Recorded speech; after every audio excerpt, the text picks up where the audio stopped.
Light ধরছে আরেক celebrity আকনজি, lighting এর জন্য আছে চমেল। হ্যাঁ এই যে ভাই ক্লিক দিতেছে। বলেন না আপনার এই যে ভিডিও শুট চলতেছে, আপনি কিছু বলেন। কষ্ট হয়ে যাচ্ছে কেন কষ্ট হইলে তো হবে না এখন। ভাই তো- তবে রাগি পোস্ট কিভাবে দিই?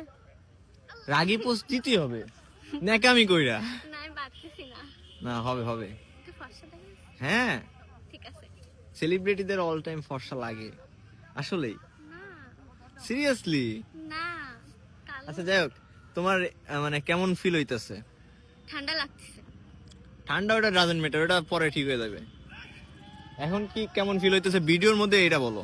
ভিডিও শুট হচ্ছে, ফটো শুট হচ্ছে, সুন্দর অনেক, কিন্তু রাত হয়ে গেছে। রাত হয়ে গেছে, আমাদের ব্যর্থতা।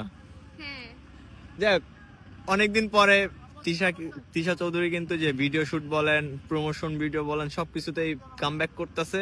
ইনশাল্লাহ ব্লগিং এ শিফট করবে। না না পরে গাইস টাটা, চলে গেলাম। টাটা আল্লাহ হাফেজ, ফটোশুট শেষ। গাইস, তো এটা হচ্ছে আমার মামা কিছুদিন পর কিনবে। কিনবো এটা কি একটা আমার না, আমার? এটা ওটা কিন্তু তিশা, ওটা হচ্ছে তিশার ক্যামেরাম্যান না, রাইখে দিয়া। আমার ক্যামেরাম্যান সবাই। এডিটর, ক্যামেরাম্যান সবকিছু না। হ্যাঁ